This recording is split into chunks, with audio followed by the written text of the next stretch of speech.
ಶ್ರೀ ಗಣಪತಿ ಶಾರದಾ ಗುರುಭ್ಯೋ ನಮಃ. ಯತ್ರ ಯೋಗೇಶ್ವರ ಕೃಷ್ಣೋ ಯತ್ರ ಪಾರ್ಥೋ ಧನುರ್ಧರ ತತ್ರ ಶ್ರೀ ವಿಜಯ ಭೂತಿರ್ಧ್ರುವ ನೀತಿರ್ಮತಿರ್ಮಮ.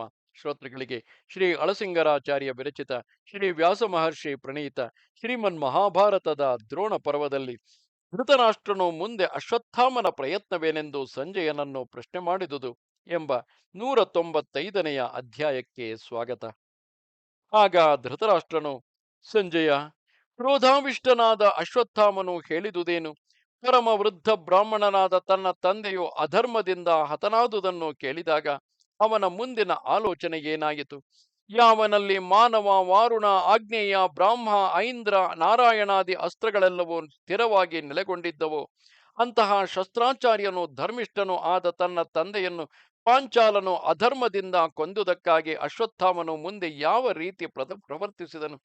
ಆ ದ್ರೋಣನು ಮಹಾತ್ಮನಾದ ಪರಶುರಾಮನಿಂದ ಸಾಕ್ಷಾತ್ತಾಗಿ ಧನುರ್ವೇದವನ್ನು ಕಲಿತು ಆ ದಿವ್ಯಾಸ್ತ್ರಗಳನ್ನೆಲ್ಲ ತನ್ನ ಮಗನಿಗೆ ಸಾಂಗವಾಗಿ ಉಪದೇಶಿಸಿದ್ದನು.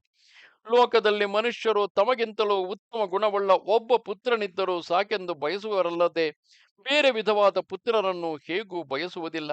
ಮಹಾತ್ಮರಾದ ಆಚಾರ್ಯರು ಎಷ್ಟೋ ರಹಸ್ಯ ವಿದ್ಯೆಗಳನ್ನು ತಮ್ಮಲ್ಲಿ ಸಂಗ್ರಹಿಸಿಕೊಂಡಿದ್ದು ಅದನ್ನು ತಮ್ಮ ಮಕ್ಕಳಿಗೂ ಪ್ರಿಯ ಶಿಷ್ಯರಿಗೂ ಉಪದೇಶಿಸುವರು. ಉತ್ತಮ ಶಿಷ್ಯರು ಅವನ್ನೆಲ್ಲ ತಿಳಿದು ಅದಕ್ಕಿಂತಲೂ ವಿಶೇಷವಾಗಿಯೂ ಗ್ರಹಿಸಬಲ್ಲರು. ಅಶ್ವತ್ಥಾಮನು ದ್ರೋಣನಿಗೆ ಪ್ರಿಯ ಪುತ್ರನೂ ಶಿಷ್ಯನೂ ಆಗಿರುವನು.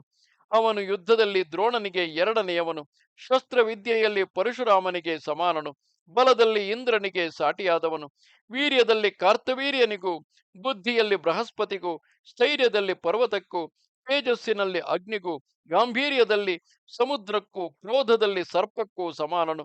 ಲೋಕಕ್ಕೆಲ್ಲ ಮೊದಲನೆಯ ಮಹಾರಥನೆಂದರೆ ಅವನೇ. ಅವನು ದೃಢ ಧನುಸ್ಸುಳ್ಳವನು, ಶ್ರಮವನ್ನು ಜಯಿಸಿದವನು, ವಾಯುವೇಗವುಳ್ಳವನು, ಕೋಪಗೊಂಡ ಮೃತ್ಯುವಿಗೆ ಸಮಾನನು. ಅವನ ಬಾಣ ಪ್ರಯೋಗಕ್ಕೆ ಭೂಮಿಯೇ ನಡುಗುವುದು. ಎಂತಹ ಯುದ್ಧಕ್ಕೂ ಹಿಂಜರಿಯತಕ್ಕವನಲ್ಲ. ವೇದಾಧ್ಯಯನಗಳನ್ನು ವೃತಗಳನ್ನು ಮುಗಿಸಿ ಸ್ನಾನ ಮಾಡಿದವನು, ಧನುರ್ವಿದ್ಯಾ ಪಾರಂಗತನು, ಸಮುದ್ರದಂತೆ ಅಕ್ಷೋಭ್ಯನು, ದಶರಥ ಪುತ್ರನಾದ ರಾಮನಿಗೆ ಸಮಾನನು. ಅಂತಹ ಅಶ್ವತ್ಥಾಮನು ಧರ್ಮಿಷ್ಠನಾದ ತನ್ನ ತಂದೆಯು ಅಧರ್ಮದಿಂದ ಹತನಾದುದನ್ನು ಕೇಳಿದ ಮೇಲೆ ಏನನ್ನು ಹೇಳಿದನು? ಸಂಜಯ, ದ್ರೋಣನಿಗೆ ದೃಷ್ಟದ್ಯುಮ್ನನು ಹೇಗೂ ಹಾಗೆಯೇ ದೃಷ್ಟದ್ಯುಮ್ನನಿಗೂ ಅಶ್ವತ್ಥಾಮನೆ ಮೃತ್ಯುವಾಗಿ ದೈವದಿಂದ ಸೃಷ್ಟಿಸಲ್ಪಟ್ಟಿರುವನು. ನೃಶಂಸನು, ಪಾಪಿಯು, ಕ್ರೂರನು, ದೂರದೃಷ್ಟಿ ಇಲ್ಲದವನು ಆದ ಆ ದೃಷ್ಟದ್ಯುಮ್ನನ ಕ್ರೂರ ಕಾರ್ಯವನ್ನು ಕೇಳಿ ಆ ಅಶ್ವತ್ಥಾಮನು ಮಾಡಿದುದೇನು ಎಂದನು. ಇದು 195ನೆಯ ಅಧ್ಯಾಯವು. ನಮಸ್ತೆ ಶಾರದೆ ದೇವಿ, ಕಾಶ್ಮೀರ ಪುರವಾಸಿನಿ, ತ್ವಾಮಹಂ ಪ್ರಾರ್ಥೆಯೇ ನಿತ್ಯಂ, ವಿದ್ಯಾದಾನಂಚ ದೇಹಿಮೆ. ನಮಸ್ಕಾರ.